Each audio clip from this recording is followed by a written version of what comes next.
Buenos días a todos, bueno, muchas gracias por venir, la verdad que veo caras de distintos lados, del norte, del centro, del sur, de distintos lados, productores, distribuidores, así que bueno, agradecerles a todos. Esta es la jornada que tiene Procampo con KWS de lanzamiento nuestra de campaña de maíz, que le pusimos, bueno, más maíz, más país, porque somos convencidos que es el cultivo que tiene que empujar y que es el cultivo que tiene que crecer en área. Así que bueno, esa es un poco la idea. Este año un poco la hicimos distinto, hicimos 3 bloques, la idea es, va a estar Leonardo de Benedetti dando una primera charla, bueno, un poco viendo esto, las tendencias climáticas hacia un rumbo positivo de las condiciones, que va a ser lo que está hablando Leo. Después va a estar Hernán Sánchez de la empresa BAF, hablando de todo lo que es el manejo del cultivo integrado en malezas, en maíz. Y por último va a estar Santi Vaca, que es el gerente de Agroservice para Uruguay y Argentina de KWS. Y bueno, la idea es que podamos compartir esta instancia todos juntos. Entonces ya Leo te dejo, así que bueno, espero que lo puedan compartir. Muchas gracias. Bueno, buen día para todos. Bueno, sí, mi parte, digamos, es hablar un poco de las perspectivas climáticas. Y cuando hablábamos bueno, ¿qué título le podemos poner a la charla?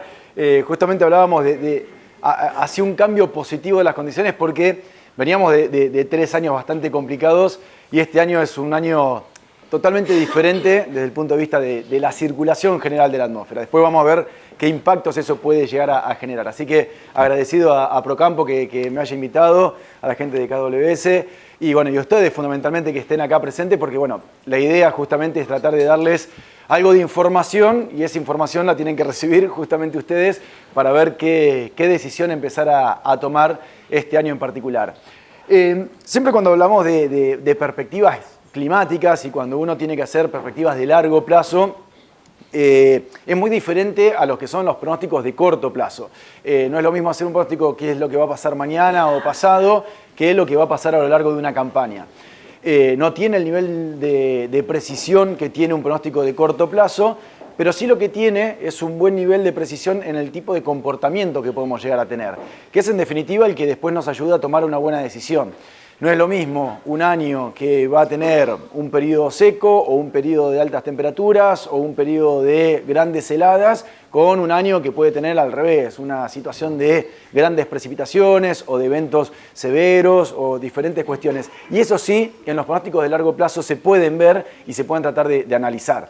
Entonces, esa es un poco la idea que tenemos. Y para eso nosotros seguramente deben conocer, lo primero que vamos a mostrar es un gráfico que ya lo deben haber visto por lo menos en estos últimos 2 o 3 años, no sé, 20 veces, que es en realidad este gráfico. En realidad el gráfico que más miran es el que viene, pero este gráfico que está acá, o este mapa, lo que está mostrando es en realidad la temperatura o la anomalía de temperaturas de la superficie de agua de mar en todo el planeta, ¿sí? Y esto en realidad para nosotros es muy importante con los pronósticos de largo plazo, porque lo que pase en el océano, sobre todo con respecto a las temperaturas, es un gran indicador de cuál puede llegar a ser el comportamiento en la atmósfera. Es decir, lo que pase con respecto a las temperaturas en la zona de los océanos, lo que empieza es a activar un tipo de circulación o diferentes tipos de circulación, que esa circulación no hace ni más ni menos que distribuir humedad. Y la humedad ya sabemos que es la materia prima para generar lluvias, con lo cual, si esa distribución de humedad va para algún lado, va para el otro, ese lugar que reciba la humedad va a tener una mayor probabilidad de lluvia. Es decir, va a tener un escenario que probablemente empiece a tener una mayor presencia de precipitaciones. Mientras que para otro sector va a ser a la inversa. Entonces, de todo esto que vemos acá, uno de los aspectos más importantes es este pequeño rectángulo que ven ahí, que es el famoso tema del Niño, ¿sí? Este pequeño rectángulo, que en realidad esto es lo que nosotros llamamos Niño 3-4, no sé si lo deben haber escuchado, seguramente sí.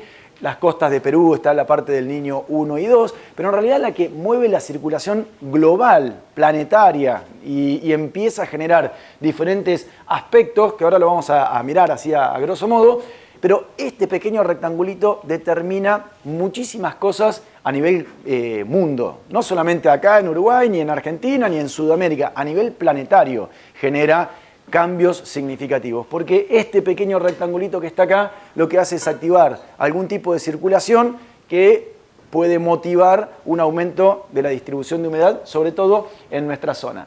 En los últimos 3 años, que fueron años La Niña, esta pequeña franja que ven acá estaba en colores azules, es decir, estaba con temperaturas por debajo de los promedios, ¿sí? Se mantenía con temperaturas frías y eso es lo que determina La Niña. Es decir, La Niña o el Niño no es la lluvia que cae en cierto sector, sino que es la temperatura que tenemos en el Pacífico Central y lo que dure esa temperatura en el Pacífico Central. Por eso, cuando hablamos del Niño o de La Niña, es un evento único a nivel planetario. Es decir, con condiciones cálidas en el Pacífico, hablamos de Niño.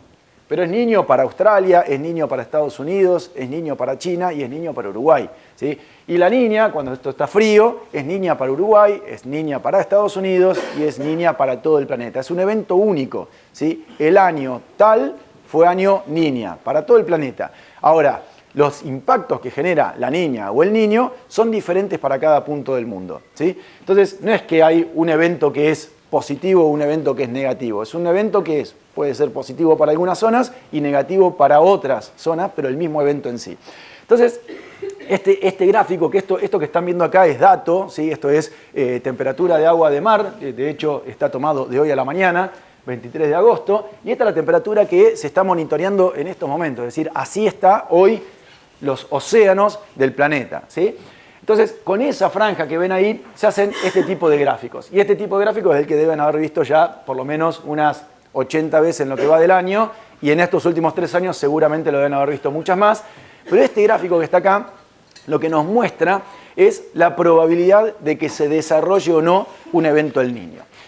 Nosotros para tener un evento El Niño en particular, o La Niña, ¿sí? Es indistinto, pero para que se desarrolle tenemos que tener 2 cosas. Una condición necesaria, pero que no es suficiente, es tener el Pacífico caliente, ¿sí? Es decir, si el Pacífico está más caliente que lo normal, estamos con una condición de evento El Niño. Todavía no es evento El Niño porque necesita otra cosa, que es tiempo, ¿sí? Es decir, nosotros no solamente necesitamos que el Pacífico se caliente, sino que permanezca caliente durante cierto tiempo. Y para eso miramos este tipo de gráficos, ¿sí? Y este gráfico yo me detengo a comentarlo un poquito porque es de tan fácil acceso, lo tenemos lo pueden buscar en su página original, pero también sale en cuanto informe climático está dando vuelta, en cuanto informe de mercado está dando vuelta, y este grafiquito muchas veces genera una mala interpretación, porque nosotros vemos un gráfico donde muestra el 99% de la barra roja es probabilidad de Niño, la barra verde es probabilidad neutral y la azul probabilidad de La Niña, pero si yo veo que tiene el 99% de Niño, creo que no hay nadie que vaya a discutir, no sé si se va a formar el Niño. Sí, acá con el 99% es casi seguro. Ahora, esto no implica que ya en este primer trimestre voy a tener un evento El Niño. Esto lo que nos está diciendo es que la condición del Pacífico caliente es muy probable que se mantenga y que se mantenga a lo largo del tiempo. Entonces, el gráfico en su conjunto nos dice que la probabilidad del Niño es muy elevada, ¿sí? Pero no nos está diciendo que ahora estamos en Niño. Es una pequeña diferencia, pero que muchas veces lleva a una falsa expectativa, y sobre todo en años como este, en el cual venimos de una sequía interminable y cuando estamos pasando a un evento El Niño parece como que nunca llega. Bueno, ahora no sé si todos, pero en el último tramo de agosto hemos tenido 2 episodios de lluvia que ya empieza como decir, bueno, ahora sí está el Niño. En realidad todavía no está el Niño, más allá de que ya prácticamente estamos en el inicio de esta situación.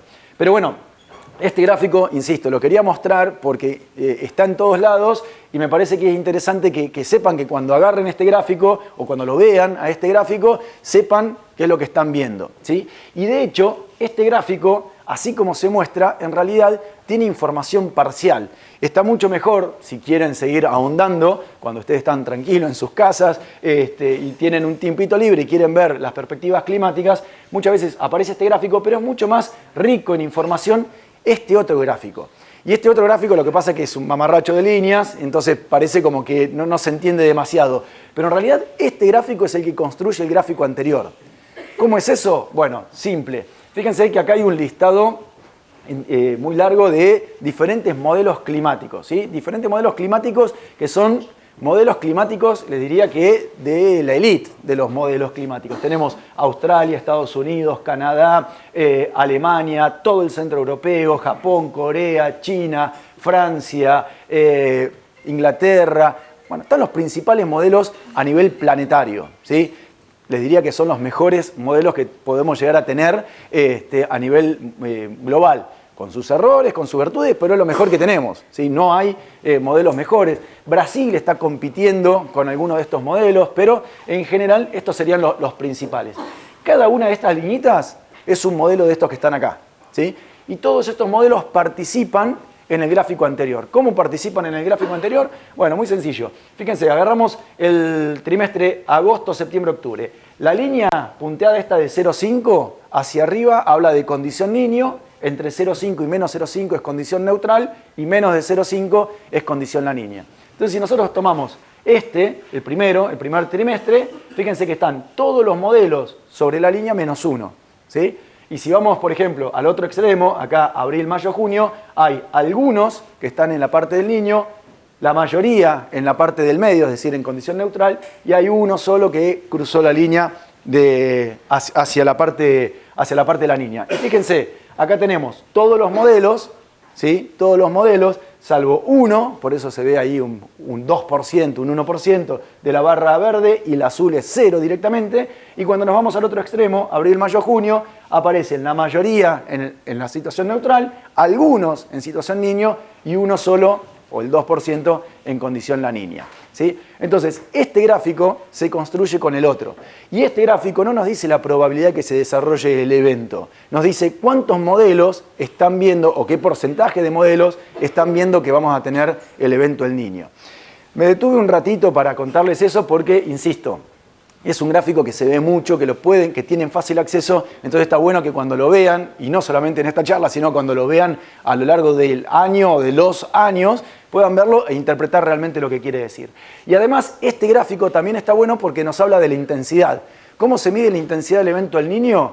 Es simple. Cuando nosotros tenemos el Pacífico muy caliente, es un evento El Niño muy fuerte. Si está muy frío, es un evento La Niña muy fuerte, ¿sí? Se divide en estas franjas. Entre 0,5 y 1 sería un evento El Niño débil. Entre 1 y 1,5, moderado. Entre 1,5 y 2, fuerte. 2, 2,5, muy fuerte. Y más de 2,5 para arriba, extremadamente fuerte, ¿sí? Lo mismo con la niña, ¿no? Sería la misma condición. Entonces, este gráfico también nos dice en su conjunto cuál es la mayor probabilidad de que el evento se desarrolle o qué tipo de evento se desarrolle. Es decir, tenemos una gran probabilidad que estemos en niño y a su vez la mayor probabilidad es que sea un niño entre moderado y fuerte, ¿sí? Entonces, fíjense que simples rayitas que están así, que parecen un mamarracho, nos dan un montón de información. Mucho más que el gráfico anterior y además nos hacen entender también de cuánto puede llegar a durar el evento del niño en sí. Ahora vamos a ver qué consecuencias va a tener o cuáles son los impactos, pero insisto, me parece que está bueno que muchos por ahí ya lo saben esto y por ahí estoy siendo redundante, pero está bueno que lo tengan en la cabeza y que lo puedan manejar bien. Entonces, dicho esto, vamos a mirar un poquito de datos. Esto que está acá es valor de dato, no es pronóstico, sino que es dato. Y lo que muestra, acá también hacemos lo mismo, de la línea roja para arriba, condición niño, entre rojo y azul, condición neutral, y por debajo de lo azul, condición la niña.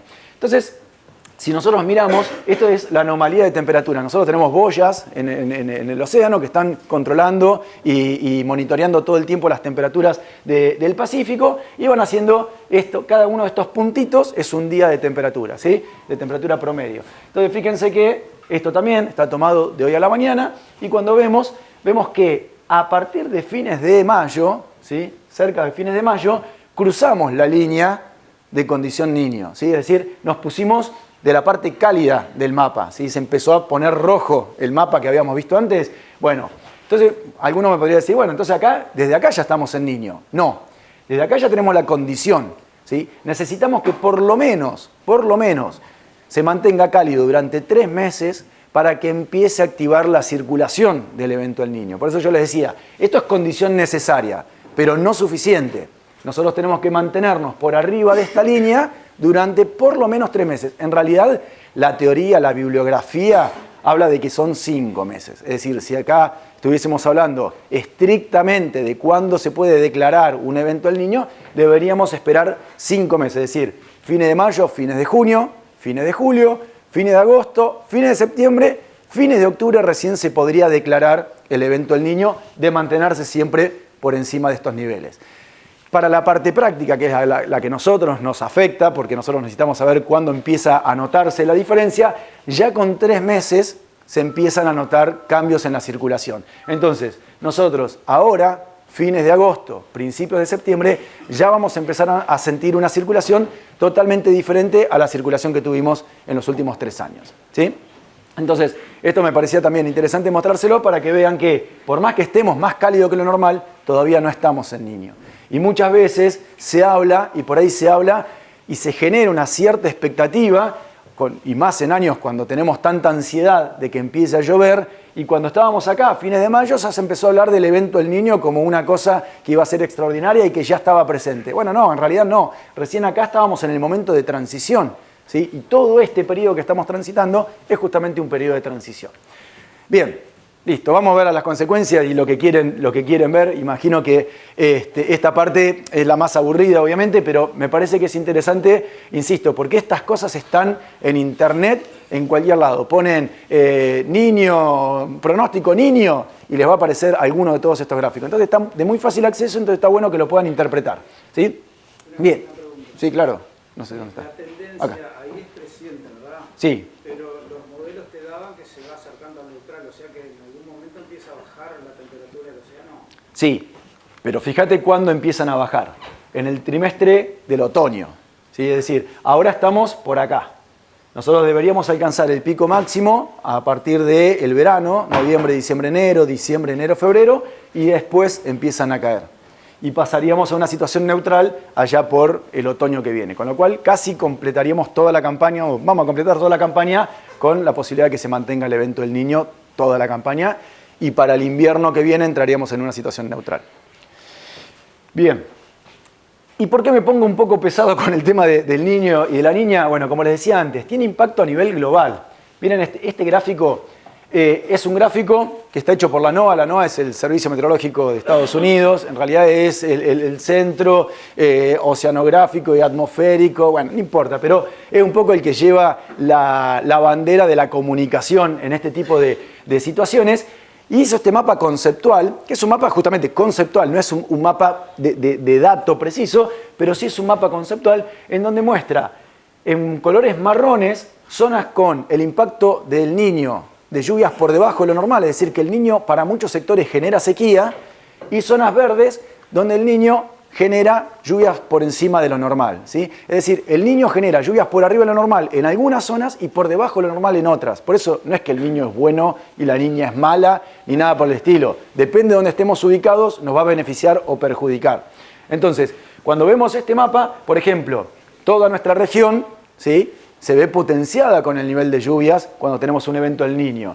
El norte de Brasil, por ejemplo, se ve disminuida. Comúnmente tiene menor nivel de precipitaciones que lo normal. Sudáfrica, Australia también, parte de Estados Unidos, ¿sí? No todo, porque gran parte de Estados Unidos se ve potenciado con el nivel de las lluvias. Europa tiene un aumento en el nivel de las precipitaciones, ¿sí? Y acá están los meses en donde se genera la mayor presencia de ese tipo de situaciones. Pero fíjense que el evento del niño y la niña lo que hace es distribuir humedad.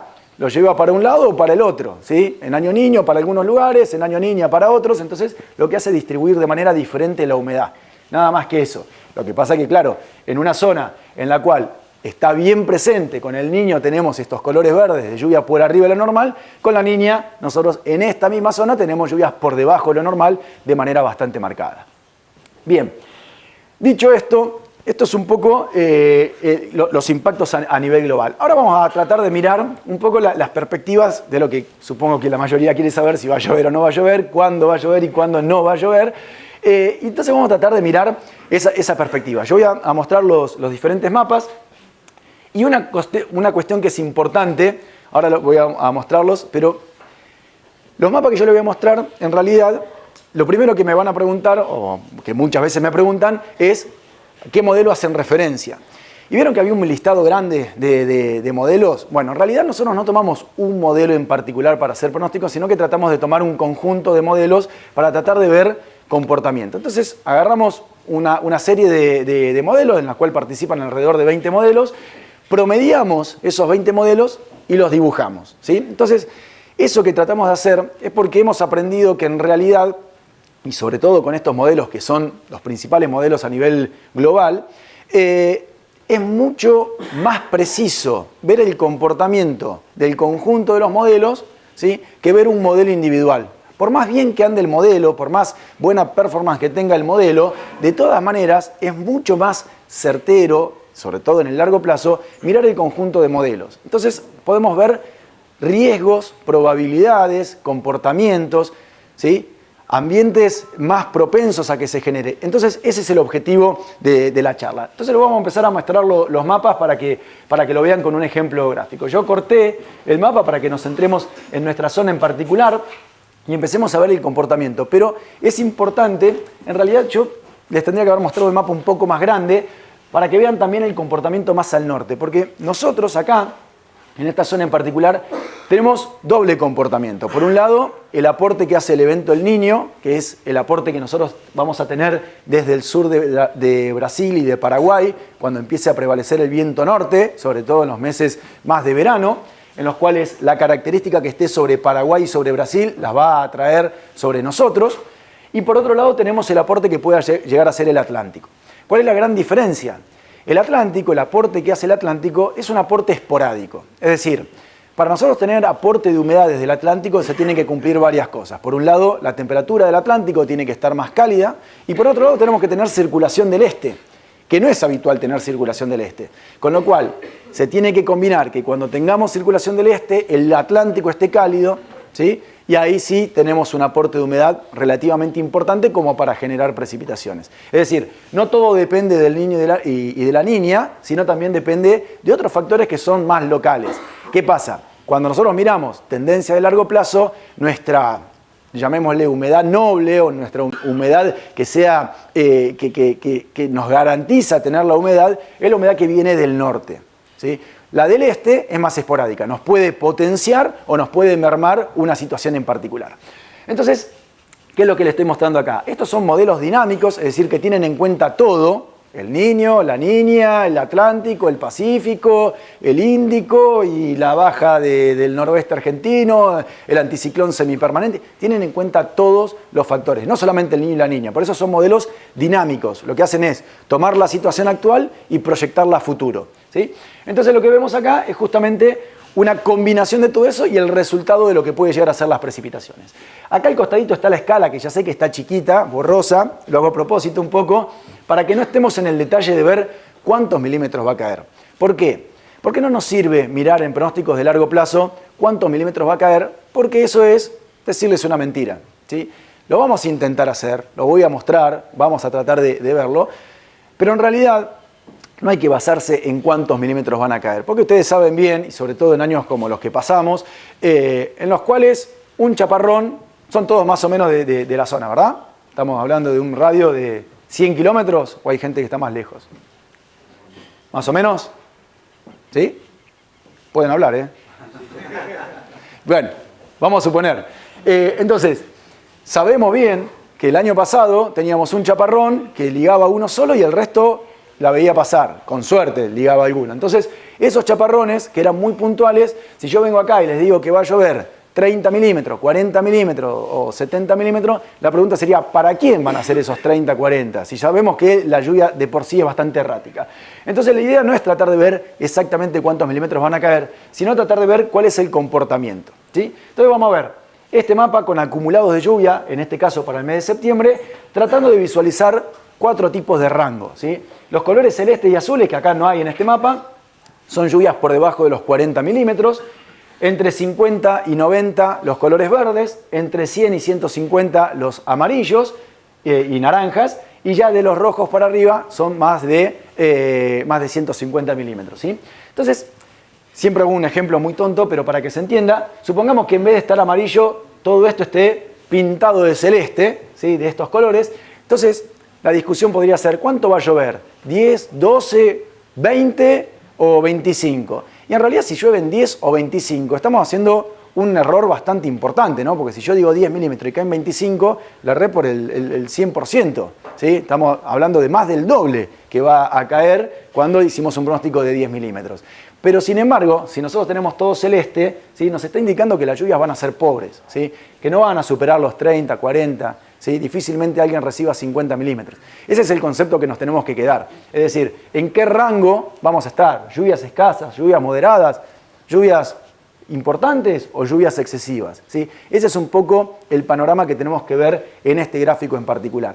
Y también ver el comportamiento, el gradiente. Yo jorobo mucho con esa situación de ver dónde están los núcleos, ¿sí? Este núcleo tan importante y núcleos menos importantes. Entonces, ¿dónde estamos parados nosotros? ¿Estamos más acá, más allá, ¿sí? Más cerca de los núcleos importantes, más cerca de los núcleos escasos? Es para ver el comportamiento, ¿sí? Y eso nos va a ayudar a tomar una buena decisión. Esa es un poco la idea. Si ustedes pretenden saber cuántos milímetros exactamente van a tener en septiembre, es un error, ¿sí? Es un error. Si hay alguien que se los dice, es un error. Y si hay alguien que hace caso, también es un error, ¿sí? Entonces, tenemos que tratar de entender que esto lo que nos está diciendo es comportamiento. Bien, ¿se entiende este mapa? ¿Sí? Pasamos al siguiente. El siguiente de los mapas lo que nos está mostrando es riesgo de heladas, cantidad de días que podemos llegar a tener con heladas, ¿sí? Acá también está la escala, los colores grises son menos de 5 días, ya los azulcitos son entre 8 y 12 días más o menos, los más celestes serían alrededor de 15 a 20 días y ya bueno, los azules más oscuros y violetas serían todo el mes con heladas, ¿sí? Entonces acá también lo mismo, ver no si van a ser exactamente 4 días con heladas, 3 días con heladas o 6 días con heladas, tratar de ver si tenemos un año que va a ser muy helador, si va a tener mucha frecuencia de eventos de helada o poca frecuencia de eventos de helada, ¿sí? Entonces, después lo vamos a ver puntual y vamos a tratar de ser un poquito más finitos en esto, pero esta es un poco la idea que tenemos para mostrar con este gráfico, ¿sí? Y también lo que nos va a servir es ver hasta cuándo hay riesgo de helada o no. Y el último de los gráficos es el más, quizás un poco más polémico, ¿por qué? Porque esto va a tratar de contabilizar cuántos días de calor tenemos, ¿sí? En este gráfico es fácil porque cuando decimos 3 grados, ¿sí? Que es la famosa helada agronómica, ¿sí? Que con 3 grados que medimos en el abrigo meteorológico, probablemente en el suelo ya tenemos escarcha. Entonces, tomamos 3 grados como valor mínimo, que si lo superamos, es decir, si estamos por debajo de ese valor, ya lo consideramos como helada, ¿sí? En cambio, con un día de calor, ¿cómo hacemos? Porque depende, ¿no? No es lo mismo un día de calor, no sé, en Brasil, en el centro de Brasil, que un día de calor en el sur de Buenos Aires. No es lo mismo un día de calor en julio que un día de calor en enero, ¿sí? Son diferentes. Pero bueno, lo que vamos a tratar de hacer es estandarizar y ver no si a mí me parece que está frío o está caluroso, sino a qué nivel de temperatura empieza a generar algún tipo de estrés en el cultivo. Y comúnmente lo que tomamos es el valor de 33 grados, ¿sí? Sobre todo por el tema del maíz, que en el momento de la polinización, bueno, si la temperatura estaba por encima de ese valor, bueno, lo saben mejor que yo, así que no les tengo que explicar nada, pero si tenemos más de 33 grados por varios días consecutivos, nos empieza a generar diferentes tipos de estrés, con lo cual es para tenerlo en cuenta. Mientras eso se mantenga por debajo, no lo vamos a contar. Ustedes me podrían decir tranquilamente, pero sería bueno por ahí tomar a partir de 31 o no, tomar 35 porque 33 no es tan alto. Bueno, se puede hacer el mapa a gusto y piacere, pero tomamos 33 grados como un valor estándar, está medio estandarizado. Bien, ¿se entienden los 3 mapas? ¿Sí? Bien.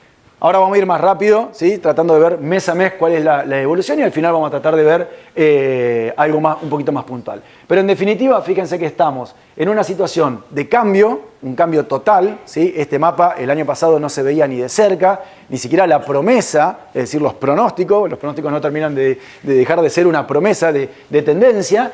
Pero fíjense que esta situación que estamos viendo, el año pasado no estaba ni cerca, ni en septiembre, ni en octubre, y ahora vamos a ver cuál puede llegar a ser el comportamiento. Lo mismo para zonas del sur de Brasil y todo. Con la presencia de algunas heladas y sin días de calor durante el mes de septiembre, ¿sí? Es decir, más de 33 grados. Bien, voy a ir avanzando, cualquier cosa me frena. Vamos a pasar a octubre. Cuando pasamos a octubre estamos casi en la misma situación, es decir, todo Uruguay, todo Entre Ríos, sur de Brasil, Corrientes, noreste de Buenos Aires, está en esta franja de los colores amarillos. Lo cual, insisto, lo que nos está marcando acá claramente es que el niño se empieza a afianzar, ¿sí? Empezamos a tener ya una circulación mucho más húmeda, en Brasil empieza a llover, en Paraguay empieza a llover y empezamos a tener un aporte de humedad mucho más significativo. Con lo cual vamos a empezar a notar dos cuestiones. En realidad ya la vamos a empezar a notar en septiembre, pero en octubre se va a afianzar mucho más. ¿Cuáles son esas características que vamos a empezar a notar de cambio? 3. Una, la frecuencia. Primero va a empezar a aumentar la frecuencia en la posibilidad de los eventos de lluvia, ¿sí? El año pasado teníamos un evento de lluvia que había que ver si me daba o no me daba, porque comúnmente le daba al vecino y a mí no. Entonces, ese evento de lluvia. Después había que esperar 15 días, 10, 15 días, 20 días en algún caso, para volver a tener la chance de que se genere algún evento de lluvia, que me podía pegar o no, ¿sí? Es decir, no solamente se daban muy espaciados, sino que eran muy mal distribuidos. Bueno, ese es el segundo aspecto que tiene que empezar a mejorar ya a partir de ahora. Que cuando se den eventos de lluvia, esas lluvias empiecen a ser más generalizadas, no eventos tan puntuales. Diferencias siempre vamos a tener. Ya sabemos que la lluvia no es parejita, no es homogénea, no es como la temperatura que tiene un gradiente, que si yo tengo 30 acá y 15 acá, por el medio pasé por todos los valores. Bueno, no, con la lluvia yo puedo tener 100 acá y 100 acá y en el medio haber tenido un 0, un 500, un 8, cualquier valor, ¿sí? Porque la lluvia no es una variable continua. La temperatura sí. Entonces, entre un punto y otro tenemos todas las temperaturas, pero en la lluvia podemos tener cualquier cosa. Entonces, lo que vamos a tener es una mejora en la frecuencia, una mejora en la distribución, es decir, que van a empezar a ser lluvias más generales, y por ende, como tercer aspecto, el volumen, ¿sí? El resultado de esas dos cuestiones, al ser más frecuente y al ser más generalizadas, en total, en el volumen también va a empezar a crecer con respecto a lo que fue el año pasado, ¿sí? Entonces, tenemos un volumen de agua mucho mayor, estamos por arriba de los 100 milímetros, después lo vamos a ver más puntual, todavía con alguna helada, fíjense que todavía hay riesgo de helada, después lo vamos a ver con más detalle, y no hay tanto tema de calor extremo, ¿sí? El año pasado tuvimos la primera ola de calor que afectó a todo el sudeste de Sudamérica, abarcando sur de Brasil, noreste de Argentina y gran parte de Uruguay, la primera ola de calor fuerte, ¿sí? La primera ola de calor significativa. Con este esquema que vemos acá, no se ve tanto eso. ¿Por qué? Bueno, en realidad el porqué viene de este mapa, ¿sí? Más allá que estamos mirando el de la temperatura, viene fundamentalmente de este mapa. ¿Por qué? Porque si nosotros tenemos una humedad suficiente, la humedad te regula mucho la variabilidad térmica, ¿sí? Entonces, si nosotros tenemos buena humedad, es más difícil generar cambios fuertes en la temperatura o cambios bruscos de la temperatura. Fíjense que cuando nosotros tenemos un año seco, los picos de temperatura suelen ser muy erráticos. Tenemos picos altos y picos mínimos de temperatura. Lo podemos hacer en una asociación un poco a lo bestia, pero con un clima desértico, ¿sí? En un clima desértico nosotros tenemos de día temperaturas altísimas, de noche temperaturas frías. ¿Eso por qué? Porque no hay nada que regule la temperatura. En cambio, en una zona tropical húmeda, ¿sí? La temperatura no varía, 24 de mínima, 28 de máxima y ahí queda, ¿sí? Algún día que baja mucho la temperatura bajó a 21. ¿Sí? O 20, pero no pasamos de 25 a 2 grados, ¿sí? Que en nuestra zona, en un año seco, de 25 a 2 grados lo podemos pasar en una noche, ¿sí? Entonces, ese tipo de condiciones, si tenemos buena humedad, si eso lo traspolamos a nuestra realidad, va a ser más difícil generar cambios bruscos de temperatura, con lo cual, por eso, todavía no se observan grandes eventos de calor, ¿sí? ¿Por qué? Porque estamos saliendo de la etapa fría. Más allá que el invierno hasta ahora ha sido bastante cálido, ¿sí? No hemos tenido grandes días de bajas temperaturas. Bien, vamos a seguir avanzando. Vamos a noviembre. Mismo panorama.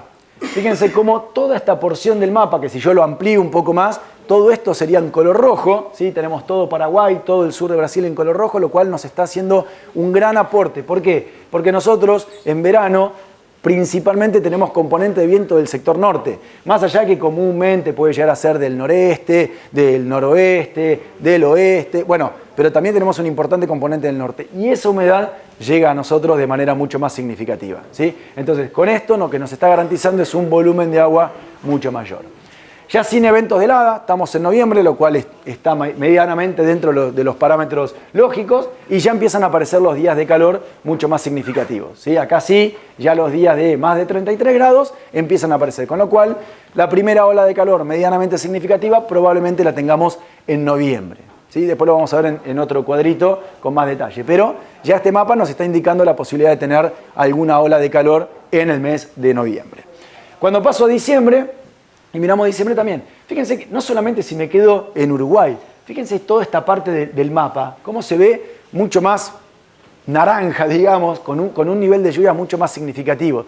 Eso lo que nos está diciendo que es una característica de muchísima más humedad que tenemos, ¿sí? Un aporte de humedad mucho más grande. Luego tenemos un volumen de agua mucho más significativo, ¿sí? En algunos casos podrán decir, bueno, parece excesivo. Bueno, esto no es que todo esto puntualmente va a caer, pero es más propenso a tener una situación de lluvias abundantes que de escasas precipitaciones. Sin heladas y con bastantes días de calor, más hacia el oeste mucho más hacia el este está un poco más templada la situación, pero tenemos ahí también bastantes días de calor, después lo vamos a ver puntualmente eso. Sigo avanzando, vamos a enero, mismo mapa, un poquito menos, ¿sí? Si lo comparamos con el de recién es un poquito menos, pero sigue siendo en este rango, con lo cual seguimos entre los 100 y los 150, ¿sí? Estamos en ese rango de precipitaciones, con lo cual la verdad que es bastante significativo. Puede ser un poco menos en este mes en particular, combinado con un nivel de temperatura relativamente elevado, es decir, una frecuencia de olas de calor más importante, ¿sí? Bueno, sin heladas obviamente, pero con este comportamiento que prácticamente diría lo mismo que dije para el mapa de diciembre, lo puedo repetir para el mapa de enero. Las mismas características, aporte de humedad, ¿sí?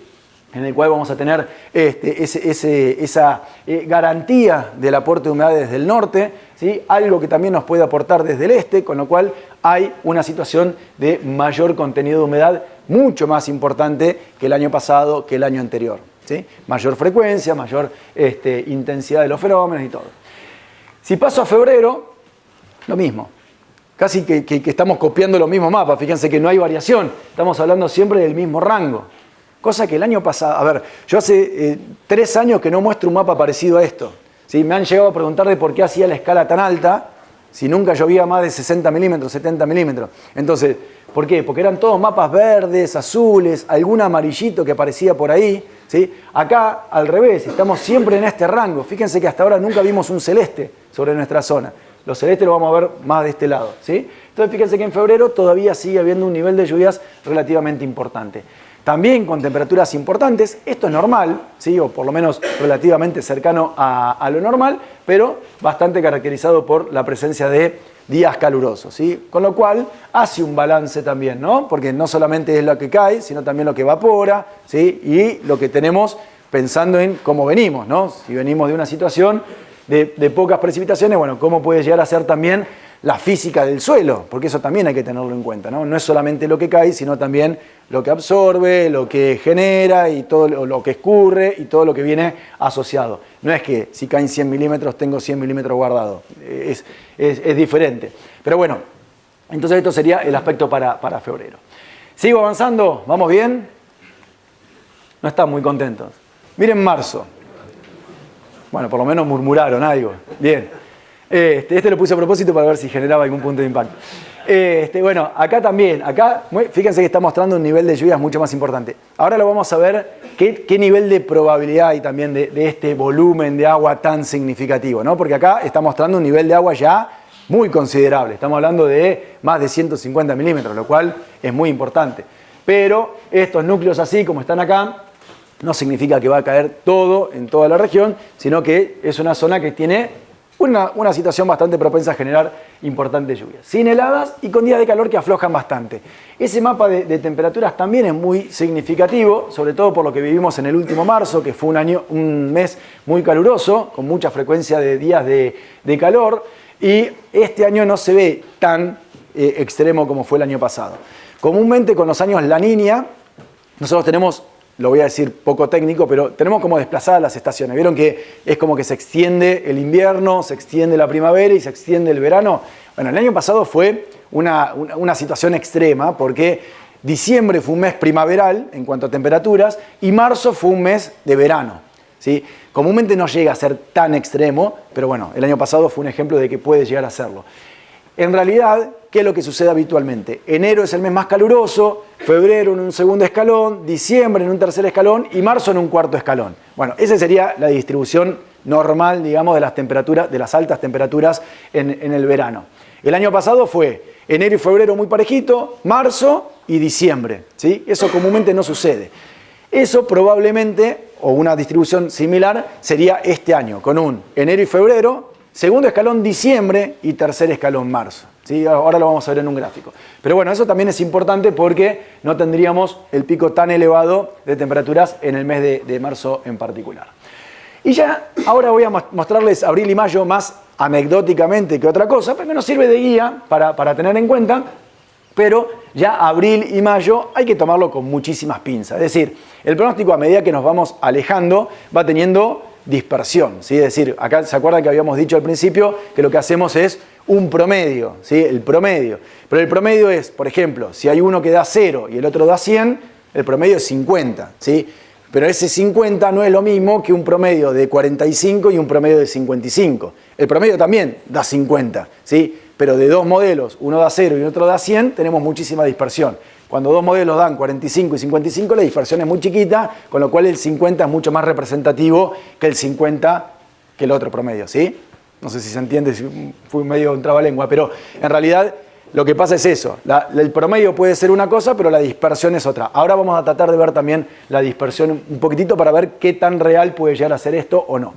Todavía sin heladas, estamos en abril, con lo cual este ambiente lo que nos genera es lo que les había dicho antes, al tener más humedad nos genera menor variabilidad térmica, con lo cual el riesgo de tener una helada temprana disminuye, ¿sí? Eso es importante. No quiere decir que estamos exentos, nunca estamos exentos de nada, pero si yo tengo que tomar riesgos y una helada en abril me perjudica, entonces la tengo que tomar ese riesgo en un año que es niño. Si yo tomo ese riesgo en un año que es niña, probablemente ese riesgo me impacte. ¿Por qué? Porque el riesgo de tener una helada temprana con año niña es mucho más elevado que con año niño, ¿sí? Entonces, con año niño yo puedo arriesgarme a que no me genere una helada. ¿Puede pasar? Sí, puede pasar, pero el riesgo es menor, ¿sí? Entonces, esa es un poco la idea de lo que estamos mostrando acá. Y ya sin días de calor. Y por último les muestro mayo. También anecdótico, fíjense que recién acá empiezan a aparecer los colores celestes, es decir, se empieza a mover, el núcleo más importante de lluvia se empieza a mover hacia el noreste, hacia la parte del sur de Brasil o sudeste de Brasil, ya se empieza a retirar el sistema. Esto es normal que ocurra, ¿sí? Por estacionalidad, ¿sí? Siguiendo al sol, digamos, las precipitaciones, cuando tenemos el verano se viene un poco más al sur, cuando se viene el invierno se va moviendo hacia el norte, es estacionalidad. Y empiezan a aparecer ya, ahí sí, en mayo, los primeros eventos de helada, ¿sí? Y sin días de calor. Bien, esto sería la parte mapas que tengo para mostrarles. No sé si tienen alguna pregunta, alguna consulta, si estamos bien. Marzo sería el mes de más lluvia, en concreto por lo que pusiste. Sí, ahora lo vamos a ver en un grafiquito que por ahí aclara un poco esa situación. Pero sí, en términos de promedio, podría llegar a ser un mes de pico de lluvias, ¿sí? Bueno, si en vez de mirar los mapas, lo que hacemos ahora es pararnos sobre nosotros, digamos, mirar acá, ¿sí? Yo georreferencio el lugar en particular, tomando un área, no es un punto determinado, pero tomamos un área, que es justamente esta área, y hacemos lo mismo que hicimos con los mapas, ¿sí? Pero a nivel puntual aparecen gráficos de este estilo. No sé si están acostumbrados a ver este tipo de gráfico, ¿sí? ¿Los conocen? ¿Sí? Bien, genial. ¿Qué estamos mostrando acá en esta situación errática? Lo que estamos tratando de mostrar acá, en realidad, no es cuántos milímetros va a caer, sino mostrarles que el promedio que vimos en el mapa tiene irregularidades. ¿Por qué? Este cuadradito que ven acá, todos los rectángulos que están acá, ¿sí? En color azul, lo que están indicando es el 60% de esos 20 modelos que trabajamos, ¿sí? Es decir, 12 modelos, ¿sí? Que están indicando cuál es la posibilidad de lluvia o el pronóstico de lluvias para cada uno de esos modelos, ¿sí? De los 20, le preguntamos a los 20, ¿cuánto te parece que va a llover durante el mes de septiembre? Tanto, y lo graficamos. Y así con todos los modelos, los 20. Entonces, esto son 12 modelos, ¿sí? Todos los cuadrados son 12 modelos. Y ahí va un poco la respuesta a eso. Después tenemos un modelo que dice que vamos a andar en el orden de los 25 milímetros, y hay un modelo que dice que vamos a estar en el orden de, no sé, de los 120 milímetros, ¿sí? Entonces, ¿por qué me gusta mostrarles esto? Porque acá no solamente tenemos la información de lo que dice la mayoría de los modelos, sino también los extremos. ¿Y para qué vemos los extremos? En realidad los extremos no los tomamos como algo cierto, ¿sí? Pero lo que nos dice es qué tipo de dispersión tengo. Y fíjense lo que pasa en febrero y lo que pasa en marzo. Miren la dispersión que hay, una dispersión muy grande, ¿sí? Hay un modelo que dice que van a caer 250 milímetros y hay un modelo que dice que van a caer 50 milímetros. Una dispersión que es una animalada, ¿sí? En realidad es un pronóstico muy poco preciso. Ahora, cuando vamos a ver el 60% de los modelos, ¿sí? La mayoría dice que vamos a andar en el rango de los 100, 120 milímetros, que es más o menos lo que veíamos en el mapa, ¿sí? El punto medio de todo esto es lo que estaba dibujado en el mapa para esta zona en particular. Entonces acá fíjense lo que me preguntabas de marzo. Si miramos los cuadraditos, es el que más alto está, ahí acompañado con diciembre, en segundo escalón, ¿sí? Está por acá. Pero en realidad, este gráfico, si ustedes ahora le sacan la foto y nos encontramos el 30 de mayo, me van a putear por cada uno de estos meses porque no se va a cumplir nada de esto, es así. Pero, ¿cuál es el objetivo de este gráfico? Este gráfico en realidad lo que nos está mostrando es para que nosotros analicemos riesgos, ¿sí? Riesgos y nos empecemos a pensar de escenarios probables o escenarios improbables. Y voy a poner un ejemplo muy tonto, pero no importa. Supongamos que usted me dice, mira, yo necesito, sembré hoy, y ya sé que es un ejemplo que no sirve agronómicamente, pero permítanme la licencia. Supongamos que sembraron hoy, y me dicen, necesito que en septiembre caigan 250 milímetros, ¿sí? Si me caen 250 milímetros ahora en septiembre, yo tengo un campañón. Entonces, venimos acá, y yo muestro este gráfico y digo, mira, 250 milímetros en septiembre no es muy probable que ocurra, ¿sí? Es un escenario poco probable. Es un escenario poco probable. Entonces, que hayas sembrado hoy necesitando 250 milímetros en septiembre es un escenario de riesgo que tomaste, ¿sí? ¿Por qué? Y porque el volumen de lluvia esperado va a andar en el orden de los 80, 100 milímetros, ¿sí?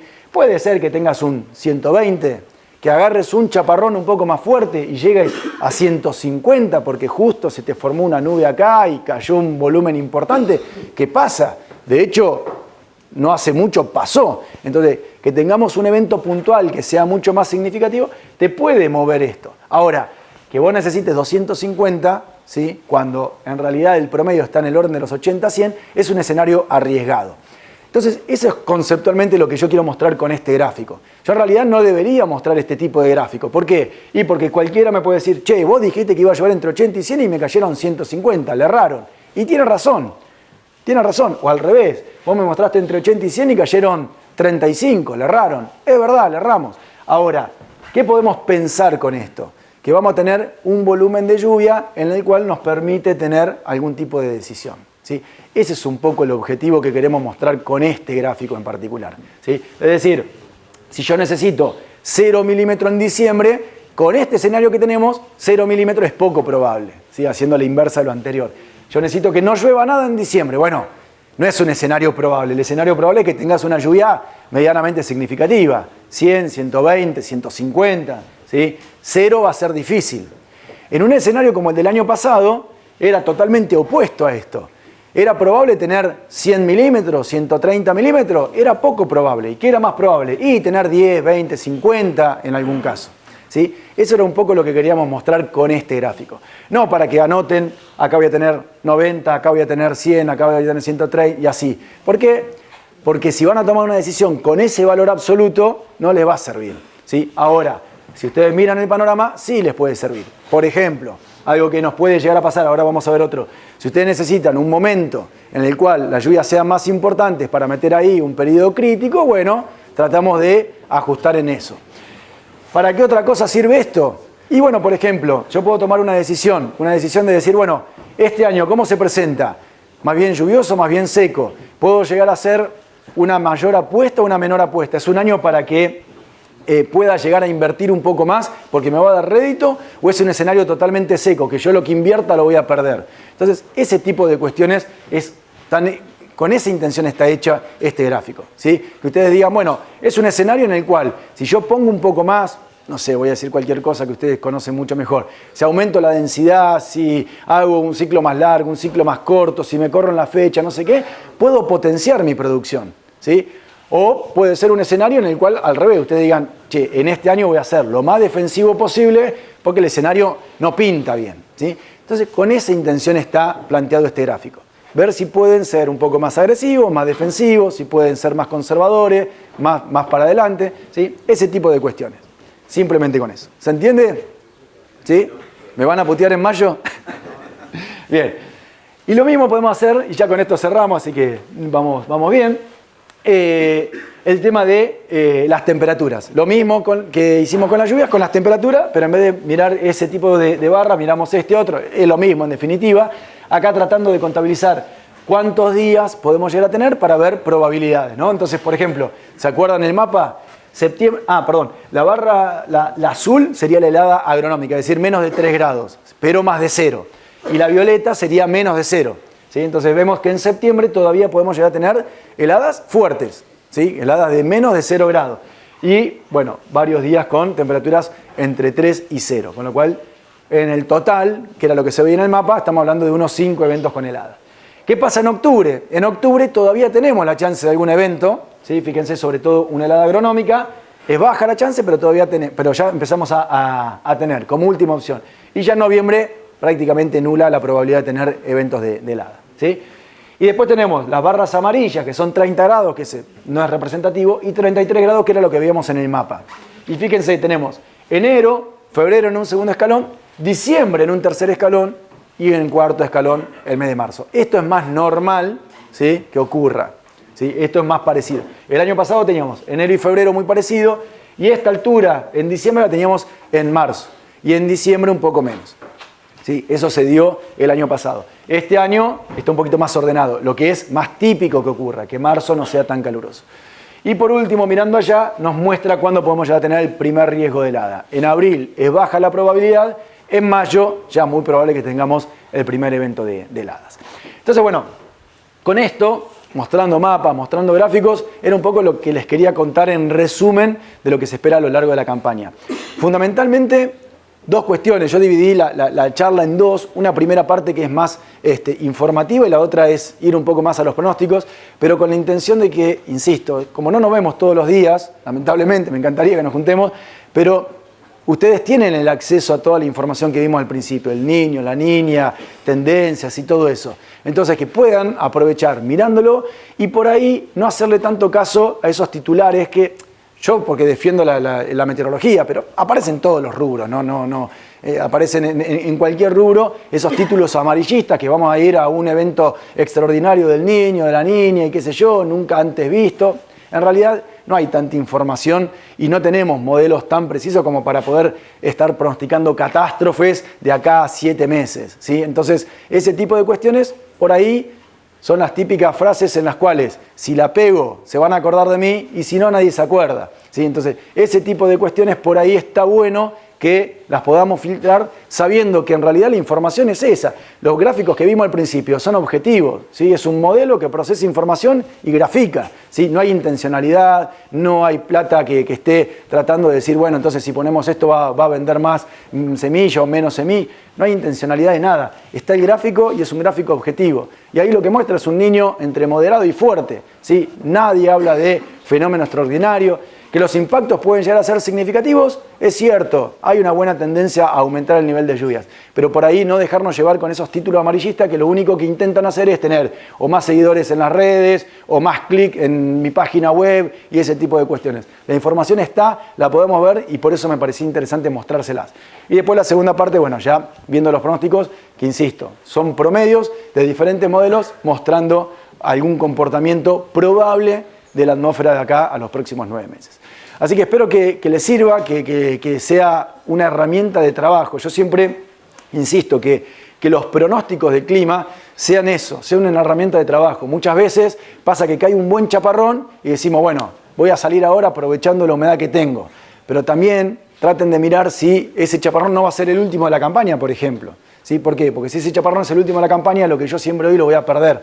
Entonces, esa humedad que hoy tengo, que está bien, que es lógico que la quieran aprovechar, sepan si después se va a ir reforzando a lo largo de la campaña o va a ser lo último que voy a tener. Lo digo de manera exagerada, pero para que utilicemos la herramienta pronóstico y no solamente la herramienta coyuntura. Es decir, si llueve hoy, salgo. Pero si es la última, no me sirve. Entonces, un poquito para eso, ¿sí? Les agradezco y espero que realmente les sirva como una herramienta de trabajo. Cualquier duda, cualquier consulta, bueno, estoy a disposición. Muchas gracias.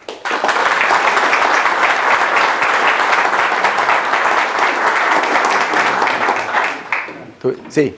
Resumiendo, digo, sería un buen año para los cultivos de verano en base a lo que recién dijiste y sobre todo en la última parte del último gráfico por las temperaturas que no tendríamos golpes de calor importantes, serían temperaturas normales por la misma humedad, esos extremos que podemos tener cuando está más frío o más seco. No lo tendríamos, eso creo que es importante para el cultivo. ¿Sí? Totalmente. Sí, eso y lo opuesto, digamos, no tener los golpes de calor y tampoco tener golpes de frío tempranos, eso también es importante. Con lo cual sí, la verdad que la situación, y más viniendo de la situación en la cual venimos, es un cambio significativo.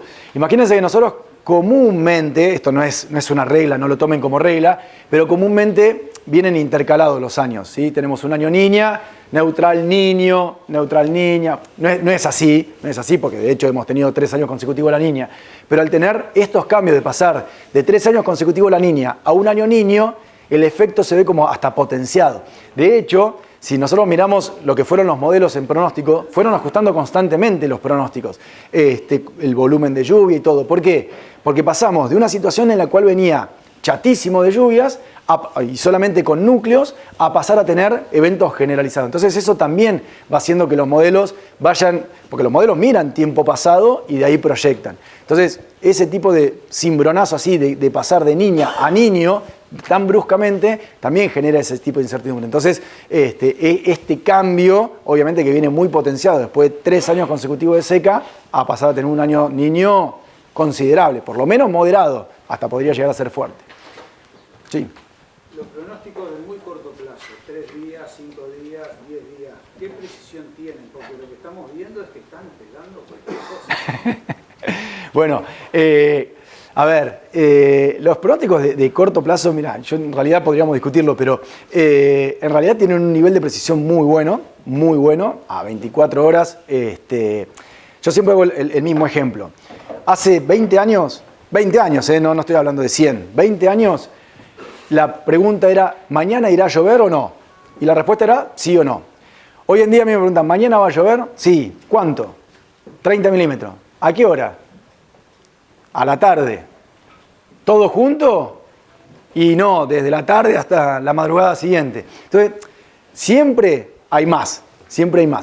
Hoy en día podemos dar esas respuestas. Entonces, está bien, con errores, obviamente, pero también es cierto que cada vez queremos afinar mucho más.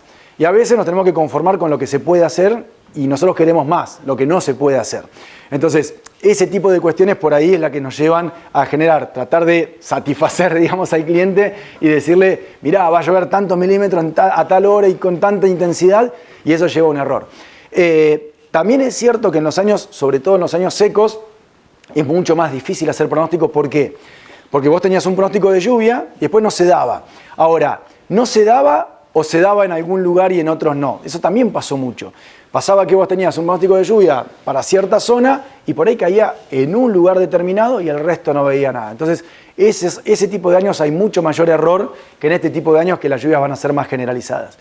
Quizás el volumen, le vamos a seguir errando, pero esto de que llueva un poco para todos va a hacer que los pronósticos también sean más certeros. Con lo cual, en los años para nuestra zona, en los años niña, los pronósticos suelen ser más erráticos y tienen muchas falsas. Nosotros catalogamos los pronósticos como certeros y erróneos, pero a su vez también hacemos falsa alarma, ¿sí? O sorpresa. La falsa alarma es cuando yo te digo va a llover y no llueve, es decir, te genera una alarma que no pasó. Y la sorpresa es no te digo nada y llovió. Entonces tenés 2 tipos de error. Bueno, en esos 2 tipos de error, en los años secos, las falsas alarmas son muchas, es decir, yo muchas veces te digo que va a llover y no llueve y las sorpresas son muy pocas. En cambio, en los años niños, en los años húmedos, hay más sorpresas, es decir, no esperaba que lloviera y cayó la lluvia, que las falsas alarmas. Entonces ahí también tenés una variedad de errores de pronóstico que también están en el combo. Pero yo creo que ha mejorado muchísimo el nivel de lluvias y aconsejo que miren mapas.